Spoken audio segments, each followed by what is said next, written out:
সূরা আল মুজাম্মিল। রহমান রহিম আল্লাহ তাআলার নামে। হে বস্ত্র আচ্ছাদনকারী মুহাম্মদ, রাতে নামাজের জন্য উঠে দাঁড়াও কিছু অংশ বাদ দিয়ে, তার অর্ধেক পরিমাণ অংশ নামাজের জন্য দাঁড়াও, অথবা এই পরিমাণের চাইতে আরো কিছু কম।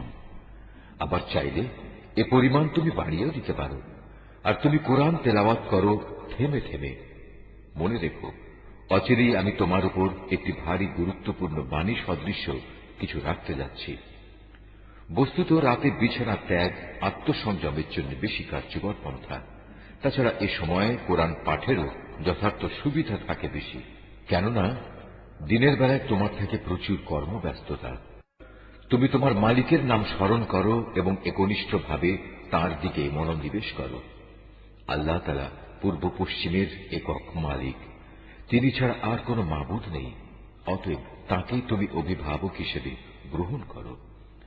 এর নির্বোধ লোকেরা তোমার সম্পর্কে যেসব কথাবার্তা বলে তাতে কান না দিয়ে বরং তুমি ধৈর্য ধারণ করো এবং সুন্দরভাবে তাদের কাছ থেকে দূরে সরে এসো।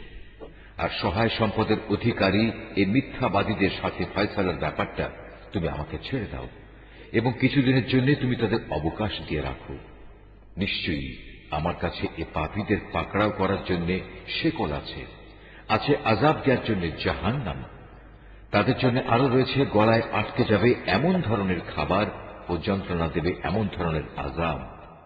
এই ঘটনা সেদিন ঘটবে যেদিন পৃথিবী ও তার উপর অবস্থিত পাহাড়সমূহ সব প্রকম্পিত হতে থাকবে এবং পাহাড়সমূহের অবস্থা হবে বিক্ষিপ্তভাবে ছড়িয়ে থাকা কতিপয় বালুকা স্তূপের ন্যায়।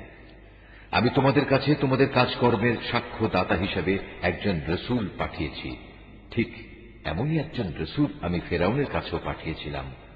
অতঃপর ফেরাউন আমার পাঠানো রসূলকে অমান্য করল। এই অমান্য করার শাস্তি হিসাবে আমি তাকে কঠোরভাবে পাকড়াও করলাম।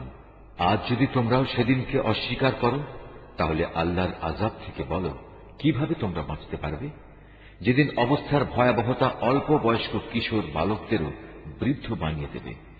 সেদিন আসমান ফেটে ফেটে পড়বে।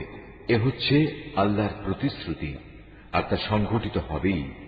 এ বাণী হচ্ছে একটি উপদেশ মাত্র। কোন ব্যক্তি চাইলে এর মাধ্যমে সহজেই নিজের মালিকের দিকে যাওয়ার একটা রাস্তা গ্রহণ করে নিতে পারে। হে নবী, তোমার মালিক একথা জানেন তুমি ইবাদতের জন্য কখনো রাতের 2/3 কখনো অর্ধেক অংশ, আবার কখনো 1/3 দাঁড়িয়ে থাকো। তোমার সাথে তোমার সাথীদের এক দলও এমনটি করে। মূলত রাত দিনের এই হিসাব তো আল্লাহ তাআলাই ঠিক করে রাখেন। তিনি এও জানেন তোমরা এর সঠিক হিসাব করতে সক্ষম হবে না। তাই আল্লাহ তাআলা এ ব্যাপারে তোমাদের উপর ক্ষমাপরায়ণ হয়েছেন। অতএব এখন থেকে কোরআনের যে পরিমাণ অংশ তেলাওয়াত করা তোমাদের জন্য সহজ, ততটুকুই তোমরা তেলাওয়াত করো। তিনি আল্লাহ তাআলা তোমাদের অবস্থা জানেন। তোমাদের ভেতর কেউ কেউ অসুস্থ হয়ে পড়তে পারে, আবার কেউ কেউ আল্লাহর দেয়া অনুগ্রহ জীবিকা সন্ধানের উদ্দেশ্যে সফরে বের হতে পারে।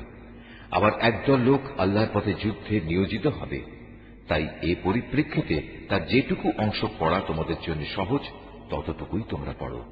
তোমরা নামাজ প্রতিষ্ঠা করো, মাল সম্পদের যাকাত আদায় করো এবং দান করার মাধ্যমে আল্লাহকে উত্তম ঋণ দিতে থাকো। মনে রাখবে, যা কিছু ভালো ও উত্তম কাজ তোমরা আগে ভাগেই নিজেদের জন্য আল্লাহর কাছে পাঠিয়ে রাখবে, তাই তোমরা আল্লাহর কাছে সংরক্ষিত দেখতে পাবে। পুরস্কার ও এর বর্ধিত পরিমাণ হিসেবে তা হবে অতি উত্তম।